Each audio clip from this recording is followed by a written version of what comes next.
की सकती, उसके लिए जो प्रक्रिया है कि क्या अपनाई जाएगी ताकि यह मानवाधिकार जो है लोगों की सुरक्षित हो सके, उनको प्राप्त हो सके, उनको ज्ञान हो सके, वो इसका लाभ उठा सके। इसके लिए जो है आयोग के पास में ये व्यवस्था है कि वो इस तरीके की प्रक्रिया बनाए जिससे लोग भी कर सकें, मानवाधिकार को अपने समझ सकें, और साथ ही साथ जो भी मानवाधिकार को हनन होता है उनको उसके द्वारा उसका समाधान सुनिश्चित किया जा सके। तो ये धारा 10 में है। धारा 11 में जो है अन्य अधिकारी तथा कर्मचारियों की नियुक्ति है। तो अन्य कर्मचारी तथा अधिकारियों की नियुक्ति से तात्पर्य यहाँ पर यह है कि भैया जो अध्यक्ष हो गए, सदस्य हो गए, वो तो सिर्फ मानवाधिकार को देखेंगे ना, इन्वेस्टिगेशन के लिए चाहिए हमको टेक्निकल जो है वो चाहिए, एक्सेस चाहिए। तो इन संबंध में जो है अधिकारियों के पुलिस अधिकारी चाहिए। हाँ, तो वो सब किसके धारा 11 के अंतर्गत जो है व्यवस्था की जाएगी, और इस धारा 11 के अंतर्गत ही जो भी अधिकारी यहाँ पर चुने जाएंगे उनकी सेवा शर्तों का निर्धारण भी धारा 11 के अंतर्गत किया जाएगा। फिर आते हैं अपन अध्याय 3 में, जहां धारा 12 किसके संबंध में बात करती है। धारा 12 जो है कार्यों के बारे में बात करती है। यहाँ 10 प्रकार के कार्य बताए गए हैं। इन कार्यों में चूंकि ये बताया कि आयोग क्या कार्य करेगा, क्योंकि ये तो डिफाइन करना होगा, उसका क्षेत्र डिफाइन है यहाँ पर धारा 12 में कि आयोग क्या कार्य करेगा, किन किन संबंधों में वो इन चीजों को देखेगा, है ना। क्योंकि सेना के संबंध में अलग बात है, मतलब अलग प्रावधान है, और मानव के जो सामान्य जन है उनके बारे में अलग प्रावधान है। तो इसलिए जो है धारा 12 में इनके कार्य बताए गए हैं, और धारा 13 में इनको शक्तियां दी गई हैं, क्योंकि ये कार्यों को करने के लिए शक्ति तो व्यक्ति को चाहिए ना। तो ये कार्य बता दिए धारा 12 में, 13 में जो है शक्ति बता दी। इसलिए धारा 14 जो है इनको अन्वेषण की व्यवस्था कर देता, क्योंकि इनके पास कार्य भी है, इनको क्या शक्ति भी है, तो इन शक्ति का प्रयोग करें इन कार्यों के लिए, तो उसके लिए क्या करेंगे, अन्वेषण करेंगे। तो धारा 14 में जो है अन्वेषण की व्यवस्था की गई है। और इस अन्वेषण के बाद में जो धारा 15 में जब है तो लोगों के द्वारा आयोग के सामने किए गए अभिकथन, मतलब लोगों को बुलाएंगे और उनसे क्या लेंगे, जैसे संपरीक्षा करते हैं अपन, उनको बुलाते हैं, पूछते हैं अपन, जैसे इन्वेस्टिगेशन पुलिस करती है अपन जाते तो पूछते हैं, उसी तरीके से यहाँ पर लोगों के बयान लगेगी। अगर कोई मानवाधिकार का हनन हो गया तो उस संबंध में जो है पूछताछ करेगी, तो वो यहाँ पर है। इस पूछताछ के द्वारा, इस जांच के द्वारा यदि कोई उसमें परिवर्तन, कोई विरोध करने का प्रयास करता है, कोई व्यवधान डालने का प्रयास करता है, या सबूतों का मिटाने का प्रयास करता है, तो ऐसे के लोगों के लिए धारा 16 में व्यवस्था की गई है। प्रतिकूल प्रभाव डालने की स्थिति में उन लोगों से पूछताछ कर सकेगी, उनकी इन्वेस्टिगेशन करवा सकेगी, ये जो भी संस्थाएं इनके साथ में जुड़ी हुई हैं, जो भी पुलिस जुड़े हुए हैं उनके माध्यम से। अब आते अपन भैया अध्याय 14 में, अध्याय 4 में, जहां पर धारा 17 की बात आएगी। तो धारा 17 में जो है इनके पास जो शिकायतें आई, उन शिकायतों की जांच के संबंध में व्यवस्था की जाएगी कि ये जो है धारा 17 के अंतर्गत जो भी शिकायतें हैं उनकी जांच करना प्रारंभ कर देंगे यहाँ पर है। और धारा 18 जो है जब यहाँ जांच प्रारंभ हो गई है, तो या तो उससे समय जो चीजें निकल के आए, तथ्य निकल के आए, या तो वो उसी समय कार्रवाई प्रारंभ कर देंगे, है ना, या फिर उसके बाद में जब पूरी रिपोर्ट आए उसके बाद में कार्रवाई। तो उस संबंध में व्यवस्था यहाँ पर धारा 18 में या तो जांच के दौरान या जांच के पश्चात कार्रवाई की व्यवस्था की गई है धारा 18 में। धारा 19 में जो है सशस्त्र बलों संबंधी प्रावधान दिए गए हैं। सशस्त्र बलों संबंधी प्रावधान ये है कि सामान्य जनों में जब कोई भी अपराध होता है तो 1 महीने के अंदर रिपोर्ट भेजनी पड़ती है। ये क्या करता है, कोई भी अपराध घटित हुआ तो ये केंद्र सरकार या संबंधित राज्य सरकार से क्या मांगेगा, रिपोर्ट मांगेगा, उसमें अपनी अनुशंसाएं देगा, ठीक है। और संबंधित जो सरकार है आयोग के द्वारा दिए गए समय के अनुसार उसको रिपोर्ट वापस करेगी, ठीक है। और उसमें जो उसके द्वारा की गई कार्रवाई को वर्णन होगा, और उस वर्णन का एक कॉपी जो है ये उसको पूरा प्रसारित करवा, ये कॉपी जो परिवादी है, मतलब जो शिकायत करता है उसको सौंपेगा, है ना। एक कॉपी अपने पास रखेगा और एक आगे इसको संप्रेरित कर देगा संबंधित राज्य सरकार और केंद्र सरकार को, ताकि वो संसद के पटल पे रखवा सके। ये धारा 20 में अपन देखेंगे और वहां पर अपन धारा 28 में देखेंगे। तो यहाँ पर जो सेना है, सशस्त्र सेना के संबंध में जो प्रावधान है, तो उनमें जो है 3 माह की, बाकी इसमें 1 माह की अवधि है, इनमें जो 3 माह या जो आयोग अवधारित करे उस अवधि में जो है केंद्र सरकार को सूचना अधिकार जो मानवाधिकार आयोग है उसको देनी पड़ती है उस उल्लंघन के संबंध में। ये व्यवस्था है। धारा 20 में जो है आयोग के विशेष या वार्षिक प्रतिवेदन के संबंध में व्यवस्था की गई है। अब ये विशेष शब्द से तात्पर्य यहाँ पर क्या है, विशेष से तात्पर्य यह है कि यदि जब तक वार्षिक रिपोर्ट प्रकाशित नहीं हो पा रही है, नहीं बन पा रही है, और कोई बहुत महत्वपूर्ण मैटर आ गया है, तो उसकी रिपोर्ट को यथास्थिति उसी समय जो है विशेष दर्जे के साथ में उसको प्रकाशित कर दिया जाएगा और संसद के पटल पर रखवाया जाएगा। ये विशेष के संबंध में प्रावधान है। और बाकी वार्षिक उन मानवाधिकारों संबंधी जो भी प्रयास किए हैं, जो भी उनको हल करने का प्रयास किया है, उन संबंधी रिपोर्ट को संसद के दोनों पटल पर केंद्र सरकार रखवाएगी और वो 30 दिन के लिए रिपोर्ट रखी जाएगी। ठीक है, और इसमें वो एक कार्यकाल भी हो सकता है, मतलब अगर विघटन हो जाता है या फिर डिजॉल्व हो जाती है, ठीक है, सत्र खत्म हो जाता है, तो अगले सत्र में भी उसको देखा जाएगा। अब आते हैं भैया राज्य मानव अधिकार आयोग। राज्य मानव अधिकार आयोग धारा 21 के अंतर्गत राज्य मानव अधिकार आयोग, राज्य मानव अधिकार आयोग ये प्रत्येक राज्य में होता है। राज्य सरकार का दायित्व है इसको स्थापित करना। हमारे मध्य प्रदेश सरकार के द्वारा इसको 1995 में स्थापित किया गया। राज्य मानव अधिकार आयोग में धारा 21 में राज्य मानव अधिकार आयोग में एक अध्यक्ष होगा जो उच्च न्यायालय का मुख्य न्यायाधीश रहा हो या वर्तमान संशोधन के अनुसार न्यायाधीश रहा हो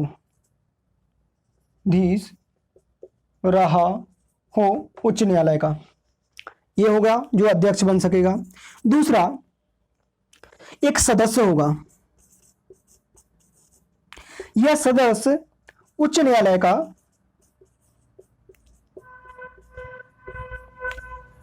वर्तमान या अवकाश प्राप्त न्यायाधीश या कौन होगा, जो 7 वर्ष तक विधि व्यवसाय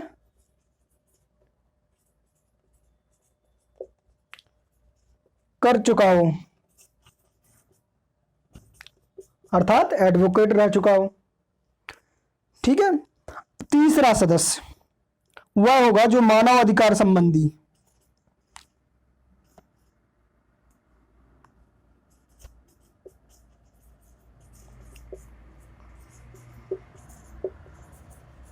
ज्ञान रखता हो। ठीक है, ये धारा 21 में राज्य मानव अधिकार का स्ट्रक्चर है। इसमें महिला को शामिल नहीं किया गया, सिर्फ राष्ट्रीय मानव अधिकार आयोग में एक महिला को अनिवार्य किया गया है। और भी यहाँ पर जब भी हम करेंगे वर्तमान न्यायाधीश को अगर आप इसमें शामिल कर रहे हैं या राष्ट्रीय मानव अधिकार में शामिल, तो वहां पर आप उच्चतम न्यायालय के मुख्य न्यायाधीश से पूछकर ही, मतलब जो कमेटी है वो किससे सलाह लेगी, उससे जो अपने उच्चतम न्यायालय के मुख्य न्यायाधीश उनसे सलाह लेकर ही वर्तमान जो न्यायाधीश हैं उनको वहां पर संयोजित करेगी।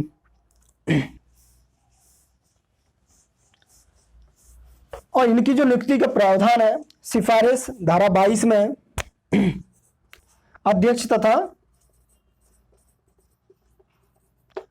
सदस्यों की नियुक्ति, एक कमेटी है जो हमने पहले देख चुके हैं कि कौन नियुक्ति करेगा, और राज्यपाल जो है मुहर द्वारा इनकी नियुक्ति कर देगा। अब आएंगे धारा 23 में, इनका त्यागपत्र, इनको हटाए जाने संबंधी प्रावधान या तो साबित कदाचार, इनके इसके माध्यम से जो जैसे तरीके से जो उच्च न्यायालय के न्यायाधीश होते हैं उनको हटाया जाता है, उसी तरीके से इनको भी हटाया जाएगा, है ना। इसके लिए जो है उच्चतम न्यायालय की कमेटी सिफारिश करेगी और राष्ट्रपति हटा सकेगा, राज्यपाल के पास में अधिकार नहीं होता है। फिर पदावधि वही है, पदावधि में कोई अंतर नहीं है, पदावधि वही रहती है, पुनर्नियुक्ति के पात्र होते हैं। सेवा शर्तें जो पहले निर्धारित कर दी जाती हैं वही रहती हैं। यहाँ पर भी जो राज्य सरकार की जो अधिकारी उन कर्मचारी उनकी सहायता ले सकेंगे।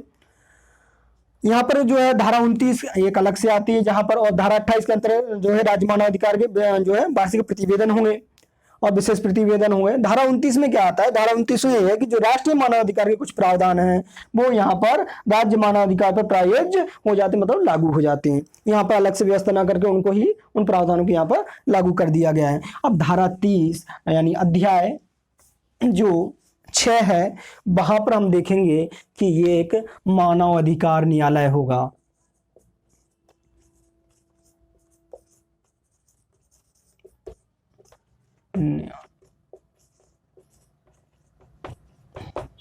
मानव अधिकार न्यायालय, इसकी व्यवस्था धारा 30 के अंतर्गत की गई। ये क्या करेगा? इन्वेस्टिगेशन, इसको क्या है? सिविल न्यायालय के अधिकार प्राप्त हैं, इसको दीवानी जो अधिकार प्राप्त हैं, इसको फौजीदारी अधिकार प्राप्त नहीं, इसको सिर्फ दीवानी अधिकार प्राप्त हैं।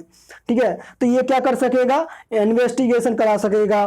ठीक है, लोगों से क्या करेगा? साक्ष्य ले सकेगा उनसे, मतलब जिसको अपन बोलते हैं क्या बोलते हैं, जैसे अपन किसी गवाह से जो गवाही लेते हैं वो यहाँ पर व्यवस्था की गई है। ये किसी भी संस्थान से जाकर सूचना प्राप्त कर सकेगा। ये जो है मानवाधिकार संबंधी जो भी तथ्य हैं उनको जुटाने के लिए जो एजेंसी हैं राज्य सरकार की, राष्ट्रीय सरकार की, उनकी मदद ले सकेंगे।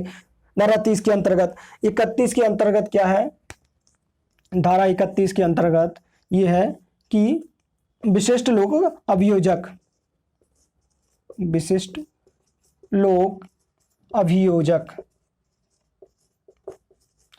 विशिष्ट लोक अभियोजक से तात्पर्य यहाँ पर क्या है? यहाँ पर वह व्यक्ति जिसने 7 वर्ष तक विधि व्यवसाय किया हो, मतलब ये है उसने क्या किया हो न्यायालय में, चाहे वो उच्च न्यायालय हो चाहे वो साधारण न्यायालय हो, वहां पर उसने काम किया हो 7 वर्ष तक। ठीक है, विधि व्यवसाय के रूप में राज्य सरकार को यदि लगता है, ठीक है, तो वो इस व्यक्ति को क्या कर सकती है? इसके न्यायाधीश के रूप में नियुक्त कर सकती है, जो मानवाधिकार संबंधी जो भी मामले आएंगे उनकी सुनवाई करेगा। जो सिविल न्यायालय की शक्तियां इसको प्रदान की जाएंगी। इसके बाद में भैया आता है अध्याय 7,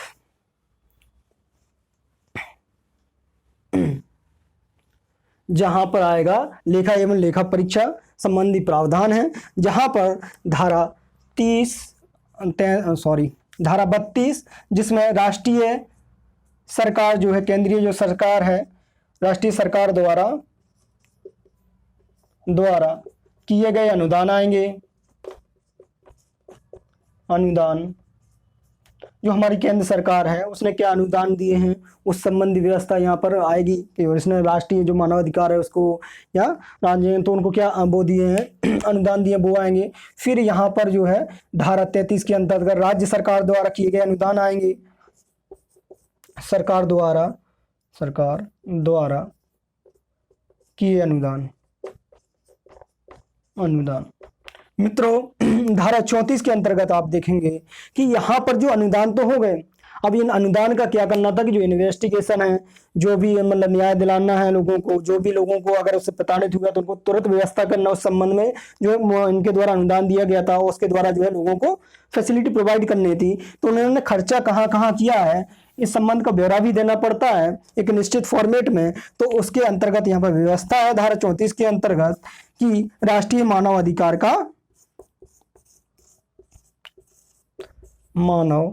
अधिकार आयोग का लेखा परीक्षा जो उन्होंने व्यय किया है उसकी लेखा परीक्षा, राष्ट्रीय मानवाधिकार के जो व्यय किया है उनका लेखा परीक्षा धारा 34 के अंतर्गत। धारा 35 के अंतर्गत आएगा राज्य मानवाधिकार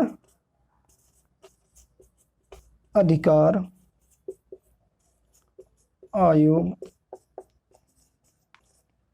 की लेखा परीक्षा यह जाएगा मित्रों। अब इसके बाद में धारा 36 के अंतर्गत अध्याय 8 लास्ट अध्याय है आपका। इसमें धारा 36 के अंतर्गत वह मामले जो आयोग के अधिकारिता की सीमा में नहीं आते हैं वो उनकी यहाँ पर जो है आयोग की सीमा को निर्धारित किया गया धारा 36 में। ठीक है, कौन कौन से मामले यदि आप वो कहीं पहले से चल रहे हैं तो आप उनमें नहीं सुनेंगे, जिनकी अवधि 1 वर्ष से ज्यादा हो चुकी है, एक वर्ष के अंतर्गत जो मामले हैं वही आप केवल अपने अंतर्गत लेंगे, या कुछ विशेष ऐसी अगर कोई व्यवस्था की गई है कि यदि 1 वर्ष के बाद किसी मामले को लेना है तो उसके लिए पर्याप्त तथ्य होने चाहिए कि इस कारण से हम इस मामले को दर्ज नहीं करवाए हैं और वो स्वीकार योग्य है, तो आप उसको 1 वर्ष बाद भी रजिस्टर कर सकते हैं या स्वतः प्रेरण से भी उस पर कार्रवाई कर सकते हैं। या तो कोई फरियादी यहाँ पर आके फरियादवादी को यानी जो रिपोर्ट करता है वो यहाँ पर सूचना दे, या फिर आयोग स्वयं भी संज्ञान ले सकता है किसी मामले में। धारा 37 यहाँ पर जो है एक अन्वेषण दल का, एक विशेष अन्वेषण दल की व्यवस्था करता है जो क्या कर सके, इन्वेस्टिगेशन कर सके। ठीक है, इस संबंध में कि मानवाधिकारों को कैसे उचित रूप से लोगों को प्रोवाइड किया जा सके, कैसे लोगों के जो राइट्स हैं उनको सुरक्षित किया जा सके। धारा 38 जो है सद्भावना पूर्वक कार्रवाई की व्यवस्था करती है। सद्भावना पूर्वक कार्रवाई से तात्पर्य क्या है?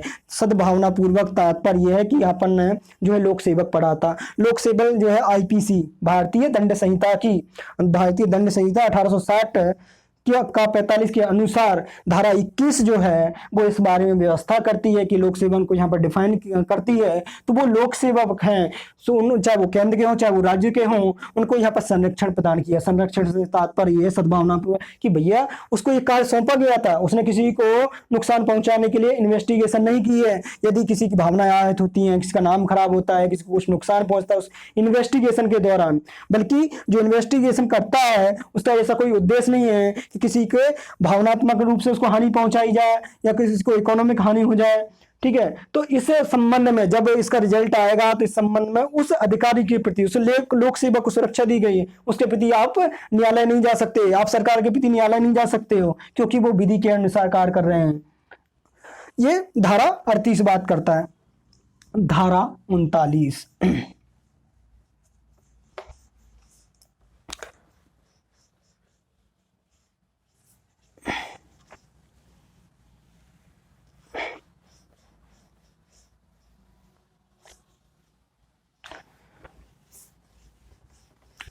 अब यहाँ पर विशेष यही है कि जो धारा 40 है, 40 में क्या दिए गए हैं, 40 में जो है केंद्र सरकार को नियम बनाने की शक्ति यहाँ पर प्रदान की गई है कि ताकि वो समय समय पर जो चेंजेस आते हैं उसके वर्तमान समय अनुसार जो है उस कानून को बदलते रहें। जो अभी 2019 में उन्होंने परिवर्तन किया है वो शक्ति यहाँ से धारा 40 के अंतर्गत प्रदान की जाती है। इसके अलावा आप देखेंगे 40A में जो है पूर्ववर्ती प्रभाव से नियम बनाने की शक्ति है। मतलब ये है कि राष्ट्रपति से पूर्व अनुमति लेकर आप वहां पर नियम बना सकते हैं। ठीक है, फिर आपको आएगा 40 आएगा जिसमें 40B आएगा, जो उसके अंतर्गत जो है जो आयोग है उसको विनियमन की शक्ति, मतलब आयोग को यहाँ पर शक्ति दी गई है कि वो अपने नियमों के अंतर्गत नियम बना सके, तो वो यहाँ पर आयोग को शक्ति प्रदान की गई है। 41 में जो केंद्र राज्य सरकार है उसको शक्ति प्रदान की गई है कि वो नियम बना सके। नियम किस संबंध में कि राष्ट्रीय सरकार ने जो कानून बना दिया उसका उचित क्रियान्वयन सुनिश्चित हो सके, जनता को उसका लाभ प्राप्त हो सके, उसके संबंध में ऐसे नियम बनाए जिससे जनता उन अधिकारों का प्रयोग कर सके, वो इजीली उनको अवेलेबल हो सके। तो वो किसका कर्तव्य है? वो राज्य सरकार का कर्तव्य है, वो ऐसे नियम बनाएगी धारा 41 के अंतर्गत। और ऐसे नियम जो भी जब नियम बनते हैं तो ये विधानसभा के समक्ष रखे जाएंगे। ठीक है, 30 दिनों के अंदर, और वहां पर जो है केंद्र सरकार का नियम बनती है तो संसद के दोनों पटलों पर रखे जाएंगे। फिर इसके बाद में 42 के अंतर्गत, धारा 42 के अंतर्गत ये जो है केंद्र सरकार को शक्ति मिली हुई है कि इस आयोग में जो भी कठिनाइयां, जो भी लोग अगर कहते हैं कि यार ठीक नहीं, जैसे अभी विरोध हो रहा है सीएए का, ठीक है, तो इस तरीके से कानून का अगर विरोध होता है, ऐसा लगता है कि इसमें कठिनाइयां है कुछ, तो ये जो है ठीक कर लिया जाए तो इसको केंद्र सरकार ठीक कर सकती है। ये कब तक कर सकती है? जब तक कानून लागू किया गया है उसके 2 वर्ष तक। 2 वर्ष के बाद इसमें कोई चेंज नहीं किए जा सकेंगे 42 के अनुसार। धारा 43 जो है इसके अंतर्गत निरसन किया गया। निरसन का तात्पर्य यह है कि हमने क्या किया था, हमने 28 सितंबर